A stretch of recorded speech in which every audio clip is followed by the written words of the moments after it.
나라는 제목으로 은혜의 말씀을 나누겠습니다. 예수 믿지 않는 사람들에게 성경책 바이블이 뭡니까 물으면 뭐라고 말할까요? 여러분은 바이블이 뭐라고 생각하시나요? 성경책. 예수 믿지 않는 사람들은 예수 믿는 사람 읽는 책이라고 그럴 것이고, 예수 믿는 저와 여러분들 당연히 읽는 책인데 왜 읽어야 될까요? 안 읽으면 안 되나요? 예, 하나님 말씀이니까. 하나님 말씀이라는 거죠. 이 하나님 말씀이 뭐죠? 하나님이 어떤 분인지 기록된 거죠. 하나님이 어떤 분인지를 기록해 놓은 겁니다. 하나님 자신을 계시한 거죠. 보이지 않아요. 만질 수 없습니다. 어떻게 그걸 만날 수 있나요? 못 만나는 거죠. 우리가 만났다고 그런다 할지라도 그게 정말 하나님인지 아니면 귀신인지 모르잖아요. 사탄 마귀 귀신들이 와가지고 속이면서 하나님이라고 충분히 우리를 미혹할 수 있는데 어떻게 분별할 수 있나요? 이게 우리 신앙생활의 가장 중요한 포인트입니다. 지금 이 세상에 내가 다시 태어난 예수다라고 이야기하는 사람 앞에 너는 아니라고 말할 수 있는 근거가 어디 있나요? 기분 나빴어요? 아니면은 내가 마음에 드는 사람 아니라서요? 넌 아니야 라고 말하나요? 그런 걸로 구분할 수 없는 거죠. 모든 것의 구분 어디에 있나요? 하나님의 계신 말씀에 있습니다. 하나님의 말씀은 하나님의 계시예요. 그래서 하나님은 예언을 해주시고 될 일들을 예언하시고 또 과거에 잘못된 것들을 지적하시고 지금 현재 일들을 이야기하시고 미래 일어날 것들을 말씀하시는 것 예언으로 주셨어요. 그리고 그 예언이 어떻게 되죠? 성취되는 것을 기록해 놨습니다. 약속과 성취가 양 기둥으로 세워져 있습니다. 성경은.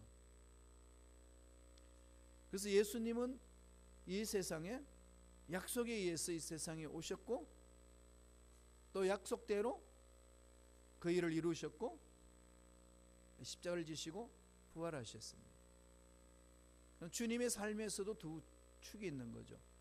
고난이 있는 십자가가 있고 고난을 다 던져버리고 승리한 영광의 자리, 부활체를 입은 부활의 몸을 입은 부활의 자리, 승리의 자리, 고난과 영광이 두 축을 이룹니다. 이게 성경에서 강조하는 핵심입니다. 그 핵심은 어디에 있죠? 예수 그리스도. 이렇게 살 수 있는 모든 근거는 예수 그리스도다. 하나님이 어떤 분인지를 알고 성령이 어떤 분인지를 알고 예수님이 어떤 분인지를 알 수 있는 것은 자기가 누군지를 밝혀준 성경을 통해서만이 알 수 있어요. 성경을 모르면 모릅니다. 하나님을 안다는 것은 그냥 아는 척 할 뿐이지 모르는 거죠. 그 속에 들어와야 돼요. 이 말씀 속에서 오늘 우리가 믿는 예수님이 어떻게 예언이 되었고 어떻게 오셨고 어떤 일을 하셨고 어떻게 다시 하늘로 가셨는지 성경에서 구체적으로 잘 기록하고 있습니다. 오늘 읽었던 본문의 말씀은 바로 그 메시아가 오실 것이라는 것을 예언을 합니다. 우리는 이미 이 예언이 이루어졌다는 것을 알고 있습니다. 스가랴 9장에서 14장까지는 성전 재건하라고 그랬습니다. 성전이 완료되고 나서 약 40년 이후에 하나님이 주신 말씀이 이 9장부터 14장까지의 말씀, 읽었던 본문의 말씀이 그거예요. 그러니까 성전은 재건되었지만은 스가랴의 사명은 끝나지 않았다라는 것을 가르쳐 주는 거죠. 성전 재건이 목적이 아니고 뭐가 목적일까요? 오실 예수님을 기다리는 거죠. 그분을 맞이하는 겁니다. 저와 여러분도 교회 공동체에서 일해 나가는 것은 일 그 자체의 목적이 아니에요. 그 일을 통해서 우리가 하는 목적이 뭘까요? 예수를 닮아가는 거죠.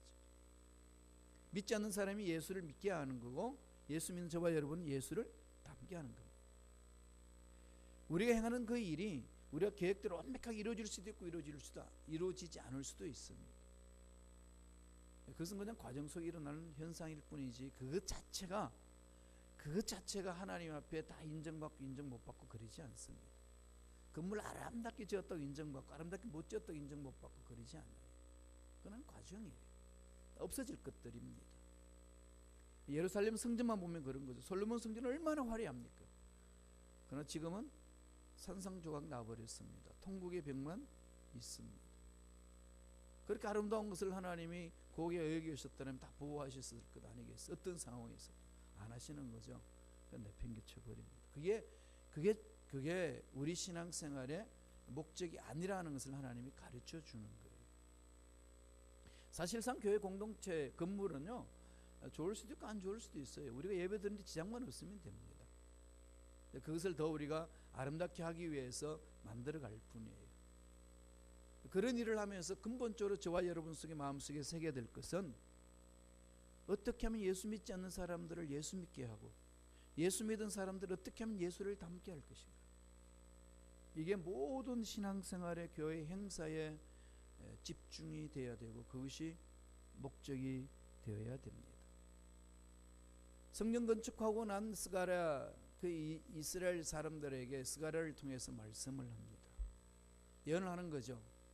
장차 너희들을 다스릴 메시아가 오실 것이다. 그러면서 시온에 따라 크게 기뻐할지어다, 예루살렘에 따라 즐거이 부를지어다라고 했습니다. 크게 기뻐하고 즐겁게 부르라는 거죠. 상황이 좋아서 그러나요? 그렇지 않나요? 상황과 아무 상관없이 그냥 하나님은 예언자를 통해서 선포하는 거죠. 크게 기뻐할지어다. 그러나 시온아 딸, 예루살렘의 딸, 이 말은 이스라엘 백성 전체를 말하고 있습니다. 왜 크게 기뻐하고 즐거워하라고 그러나요? 이유가 뭘까요? 너희들을 다스릴 왕이 임하신다. 왕이 임하신다. 오늘 종료 주일은 바로 그것을 상징해 주는 거죠. 왕이 오신다는 거죠. 그 왕이 어떤 모습으로 오시나요? 첫째로 구원을 베푸시는 왕. 구원을 베푸신다는 거죠. 구원하는 게 뭘까요? 죄악에서 벗어나는 상태. 이 구원은요, 홀리스틱, 영어로 말하면 홀리스틱 셀베이션, 전인적인 구원을 말합니다. 영혼이 잘된 같이 범사가 잘되고 강건한 복을 말하는 거죠.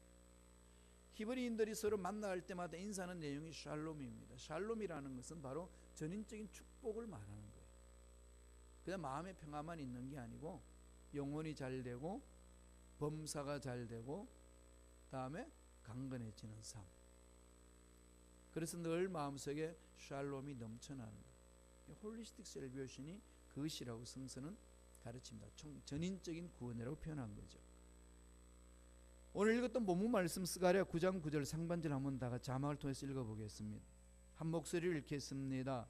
시온에 따라 크게 기뻐할지어다, 예루살렘에 따라 즐거이 부를지어다. 보라, 내 왕이 내게 임하시나니 그는 공의로우시며 구원을 베푸시며. 왕이 임하시는데 그분은 폭군이 아니고 공의로우시고 구원을 베푸신다는 거죠. 다시 말씀드리면 살려주신다는 거죠. 모든 죄책감에서 벗어나게 하고 모든 연약함에서 강하게 만들어 주시고 앞날의 미래 불확실한 것에 대해서 분명한 확신을 던져주시는 그분이라고 말씀을 합니다. 왕이 임하면은 그게 폭군은 있을 수 없고, 왕이 임하면은 나라를 괴롭히는 게릴라들이 있을 수가 없습니다. 그 왕이 우리에게 임하면은 우리 마음속에 답답함은 사라지고 불안도 사라지고 공포도 사라지고 죄책감도 사라지는 거죠. 우리 마음을 다스리시는 분이 오시니까. 그분이 내 인생의 주인으로만 오신다면은 우리 마음에는 평강이 있는 거죠. 주님이 오실 때 오신다는 이 초림과 주님이 다시 오시는 재림과의 목적은 다릅니다. 처음 오시는 주님은 뭘 말할까요? 우리 마음의 왕으로 오시는 거죠. 우리 마음의 왕으로 오십니다. 그래서 악한 권세들을 깨트려버리고 우리 마음에 샬롬을 주는 거죠. 죄를 씻음받고 구원받게 하시고 하나님 자녀로 세우시기 위해서 오신 겁니다. 다시 오실 주님 어떤 모습으로 오실까요? 다시 오실 주님은 초림 때 모습으로 오시지 않습니다. 다시 오실 주님은 어떤 모습으로 오죠? 심판주로 오시는 거죠.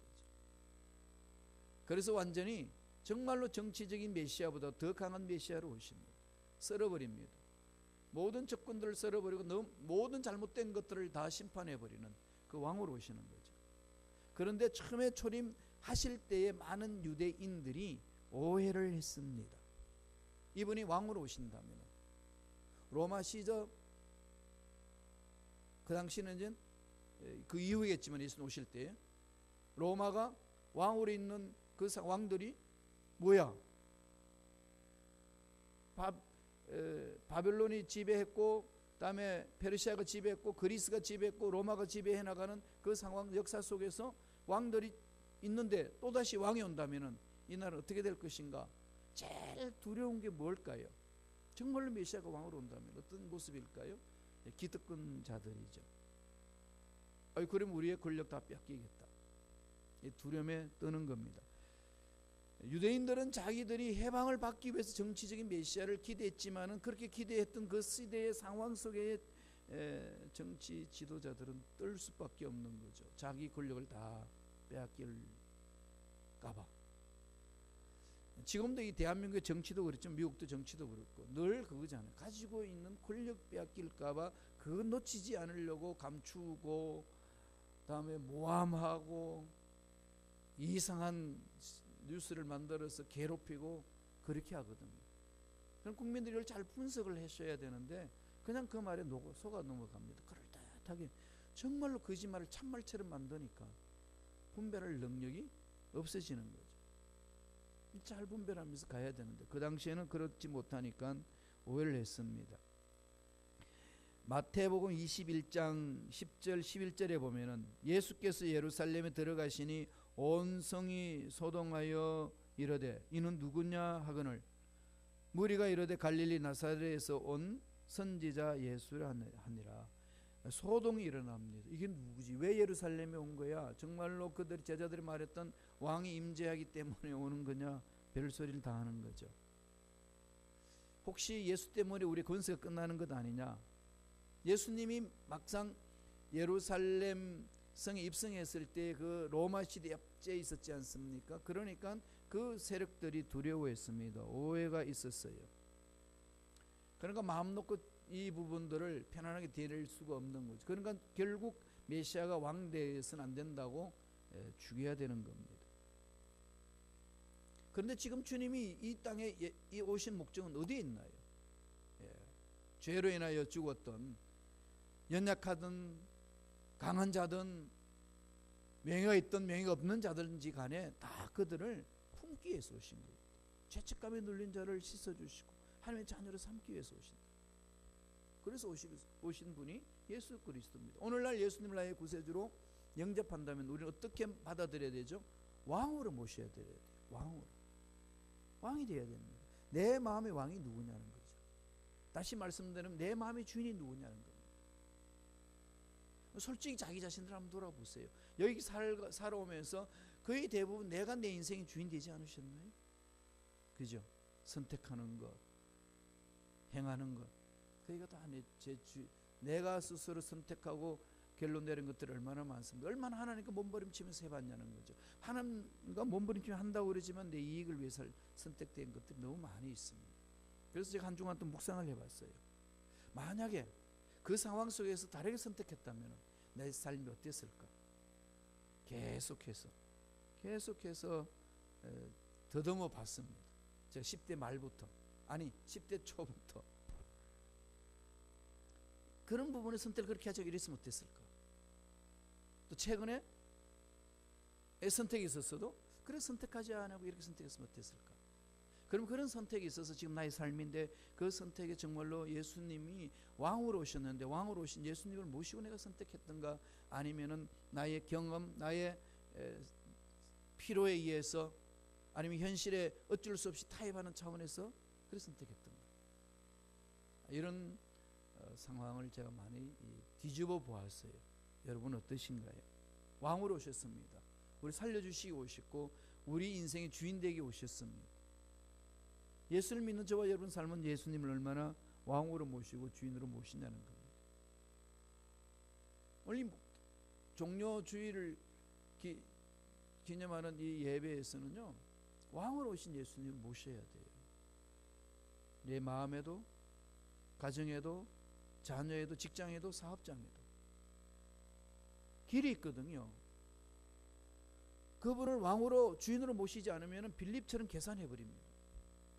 빌립 계산이 틀린 건 아니에요. 맞아요. 완벽하잖아요. 누가 그러고 틀렸다고 그럽니까? 그런데 영적으로 보면은, 하나님 눈으로 보면 틀린 거죠. 세상적으로 봤을 때 틀린 거 하나도 없습니다. 그러나 오히려 안드레를 바라보면 무모한 거죠. 기만 명이 되는 이 사람들을 먹여주라고 했더니 어린아이 도시락을 주님 앞에 가져와서, 주님 어떻게 하죠? 이것밖에 없는데. 이 바보 같은 소리지 않겠어요? 그런데 하나님은 안드레가 그렇게 계산하고 가지고 오는 그 속에 길을 열어주시는 거죠. 예수님을 주인으로 모신 자의 결론 아니겠습니까? 오병이의 기적은요, 예수님이 우리 인생의, 우리 문제의 주인이십니다라고 고백하면서 선택한 자가 체험하는 거예요. 오늘날 저와 여러분도 마찬가지. 우리 답 못 찾아요. 개인의 상황도, 자녀들의 문제도, 교회 공동체 문제도, 나라의 모든 문제도요, 주인이 하나님으로 이렇게 성경은 말하고 있는데, 왕으로 오신 그분을 주인으로 모시지 않고 우리 스스로 찾으려고 하니까 세상은 더 문제가 꼬이고 개인의 삶도 더 꼬이는 거죠.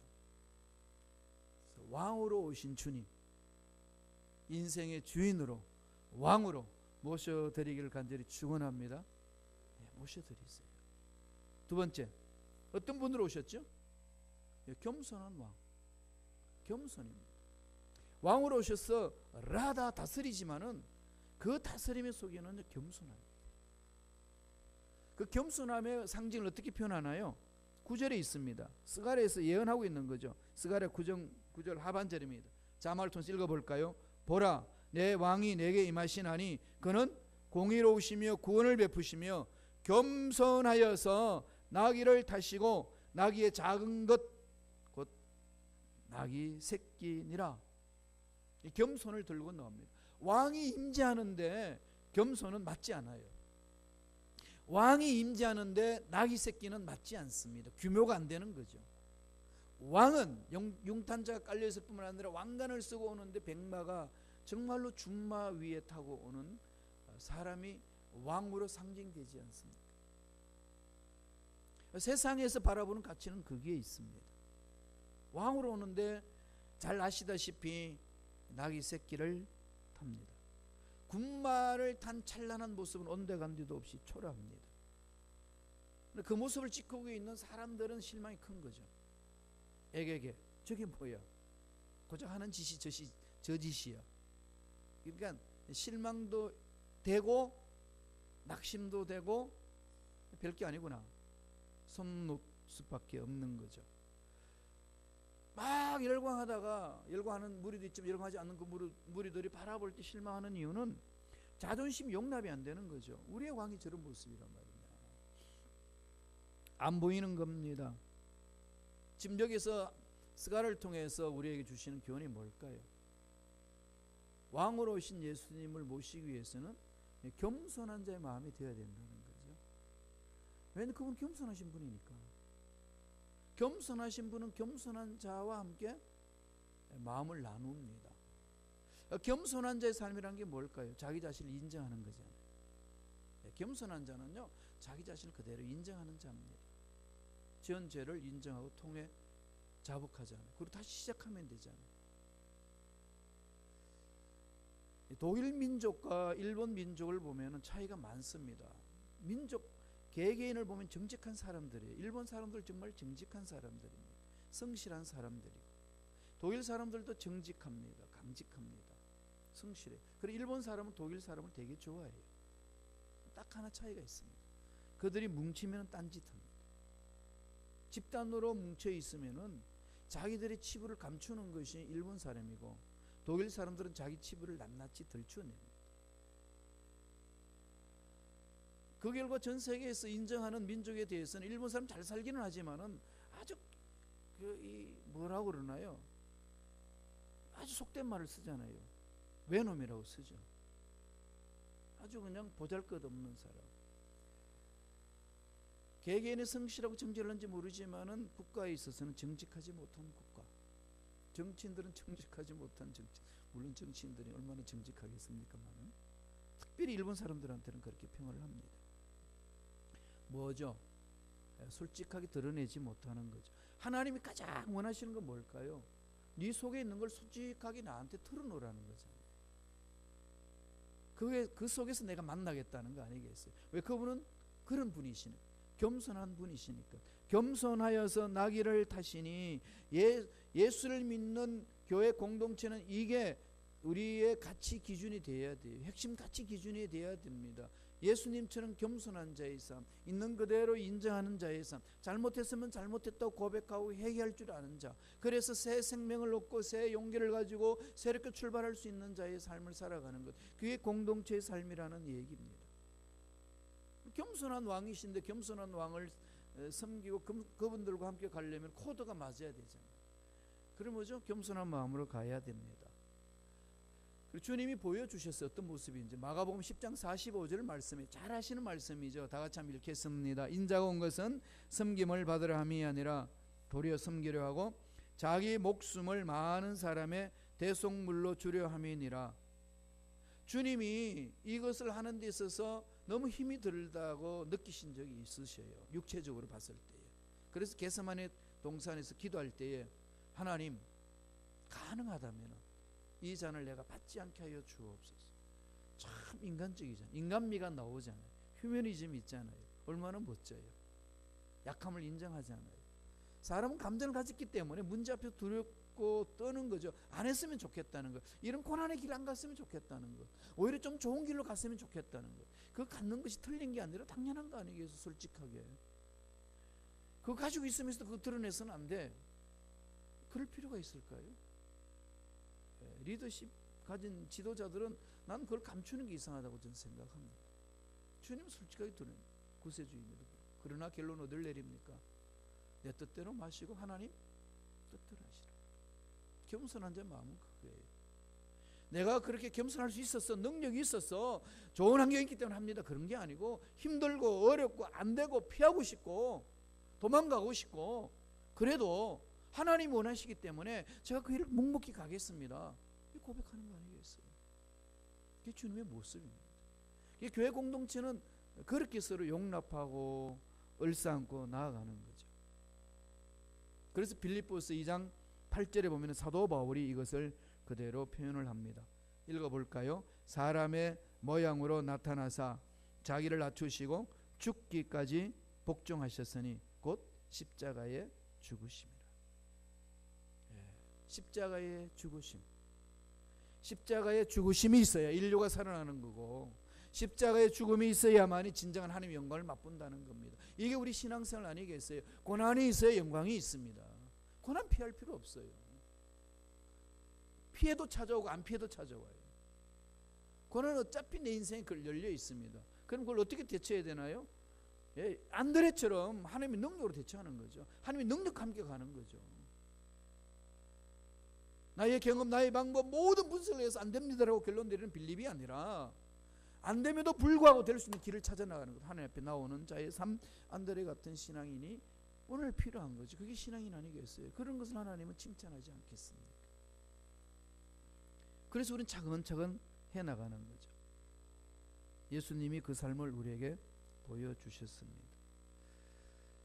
그 당시에 사람들은 예수님이 행하는 특별한 표적과 기적만을 바라보고 정치적인 메시아를 기대했는데요.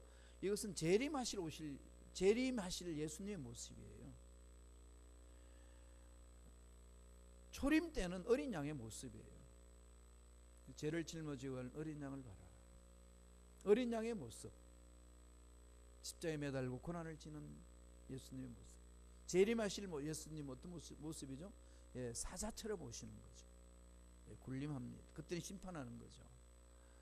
그래서 많은 사람들이 이걸 착각해서 이렇게 섞어버리기 때문에 신앙생활 어렵습니다. 그래서 우리는 그 영광을 보기 위해서는 고난을 통과해야 됩니다. 그래서 하나님이 고난을 잘 이겨낼 수 있도록 힘을 달라고 하나님께 부르짖어야 돼요. 지혜를 달라고. 하나님과 함께하면 이 문제 풀리는 역사 일어날 줄로 믿습니다. 믿고 가는 거죠. 종료주의를 출발해서 한 주간 고난 주간이 시작되지 않습니까? 우리가 다시금 자신을 돌아봐야 돼요. 고난 주간만 보살피는 이 고난의 의미가 아니라 매 순간 내 삶에는 고난이 펼쳐져 있습니다. 고난을 없애려고 그러지만 없어지지도 않아요. 저와 여러분 육체 속에 있는 죄성 없어지나요? 안 없어집니다. 아무리 성령 충만해도 안 없어져요. 아무리 거룩한 자도 안 없어집니다.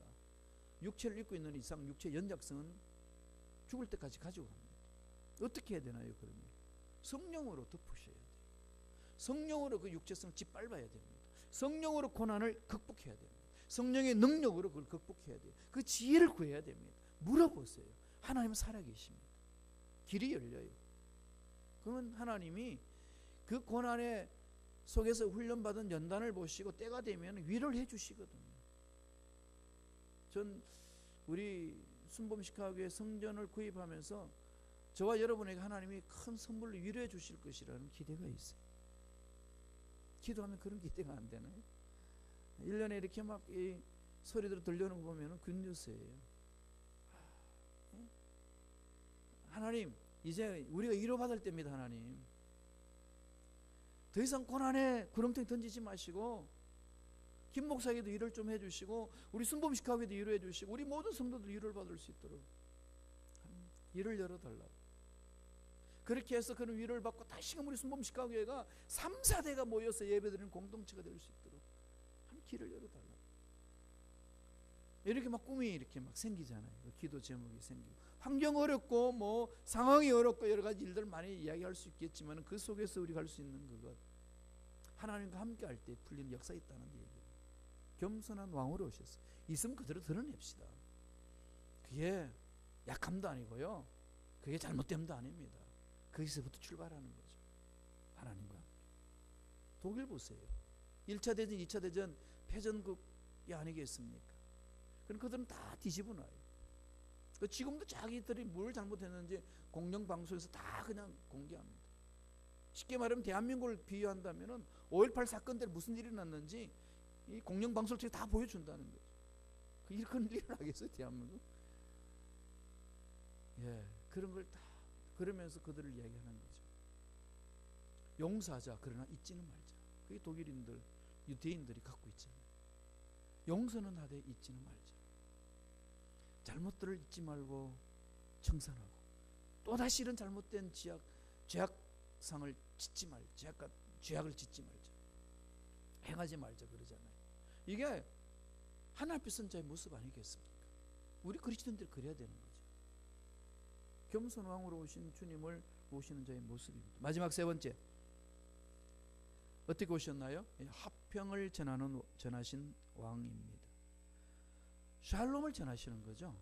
왕으로 오셔서 구원을 해주시고 살려주시고 이제는 샬롬, 전쟁이 없도록, 분쟁이 없도록, 분쟁이 없어야 되죠. 내가 내 마음의 분쟁, 나와 내 마음, 나의 본래의 나, 본래의 자아와 비본래의 자아, 나의 모습이 아닌 타락한 나의 모습, 세상에 끌려가는 나의 모습과 하나님의 형상을 닮아가고자 하는 나의 모습 간에 그 갈등이 사라지는 거죠.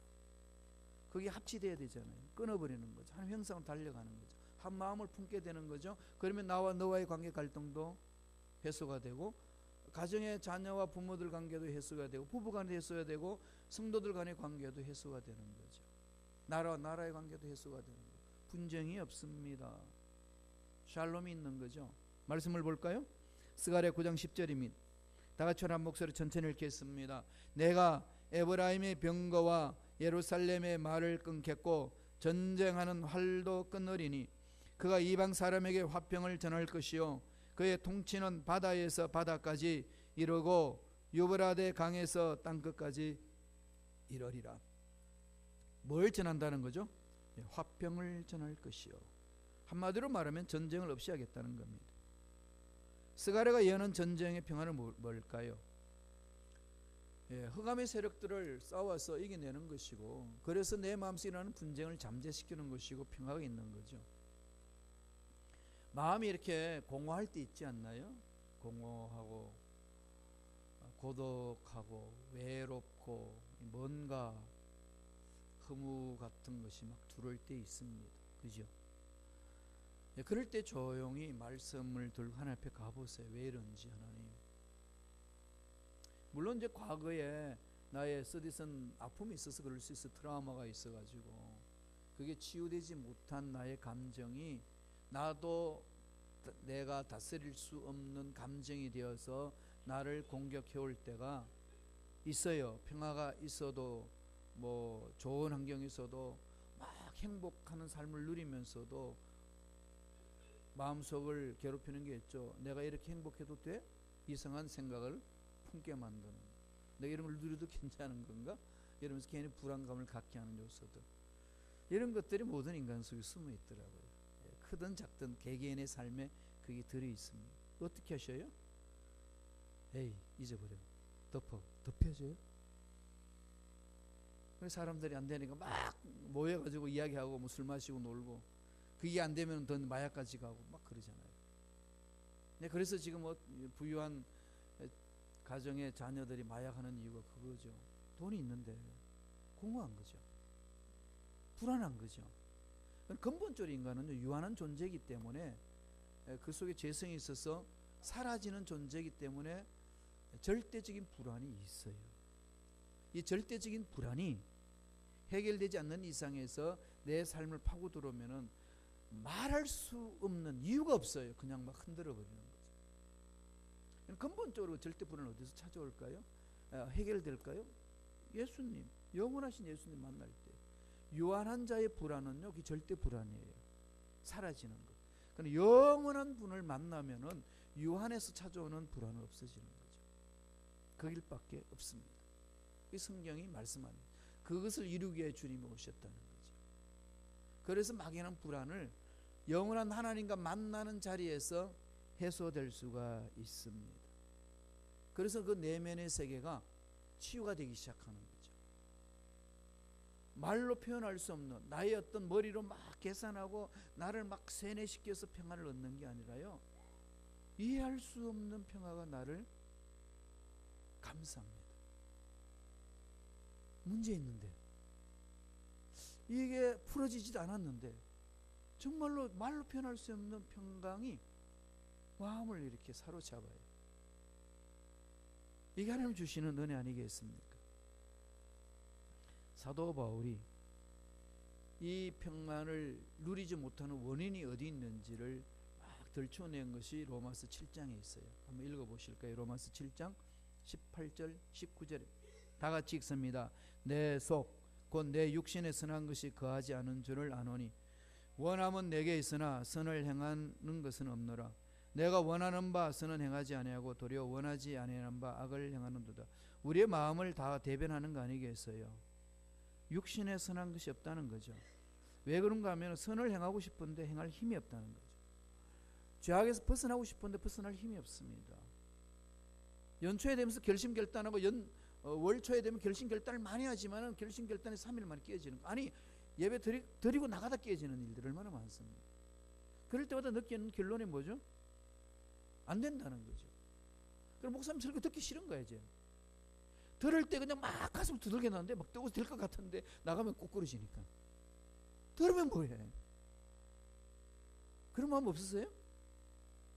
부흥성에 왜 안 참석할까요? 왜 수련 안 갈까요? 수련에 막 열망을 갖고 달려가가지고 뭐 은혜 받았어요. 뭐 천국을 맛봤습니다. 집에 내려가서 다 뒤집어 놨습니다. 일주일 뒤집어 놨는데 일주일 후에 도루묵이에요. 이게 반복이 되면 수련에 가면 뭐해? 부흥성에 은혜 많이 받았는데 그냥 부흥성 끝나는 순간에 벌써 싸움판이 벌어져. 그러면 외치는 소리가 부흥회 하면 뭐해? 이런 게 그냥 우리 가슴을 두들겨 패잖아요. 힘이 없다는 거죠. 그래서 내린 결론은 안 된다는 거죠. 그래서 사도 바울이 내린 결론이 뭐예요? 안 된다고 하고 나서 죽자 이랬습니까? 찾죠. 길을 찾아나가잖아요.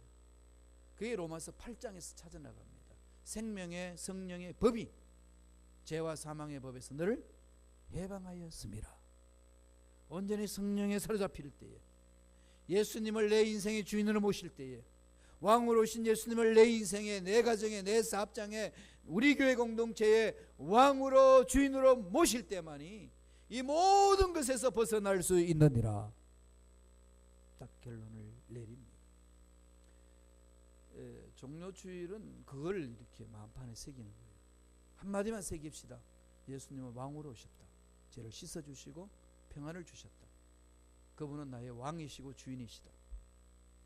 이것을 마음판에 새기고 결심결단하고 은혜를 체험하는 겁니다. 그날이 오늘이에요. 이 말씀으로 마음속에서 좀 내면에서 왕으로 모셔서 그것이 삶으로 표현될 수 있는 저와 여러분 되시길 간절히 축원합니다. 기도하겠습니다. 하나님, 연약합니다. 부족합니다. 어리석습니다. 결심결단하지만은 해낼 수 없는 우리의 연약함을 볼 때마다 실망할 수밖에 없고 낙심할 수밖에 없는 우리 존재들입니다. 그래 더 이상 결단하지 않는, 더 이상 어떻게 매달리지도 않는, 그래 기도마저도 잃어버리는 그런 어리석은 삶을 살 때가 있습니다. 다 내려놓습니다. 통회자복합니다. 씻어주시고 회복시켜 주셔서 다시금 주님이 예루살렘에 입성한 이날을 맞이하여 우리가 예수님을 우리 인생의 주인으로 모셔서 왕으로 모셔서 주와 함께 문제들을 극복하는 믿음의 일꾼들 되게 축복하여 주옵소서. 감사하고 예수님 이름으로 기도드리옵나이다. 아멘. 우리 기도하기 전에 한번 찬양할까요?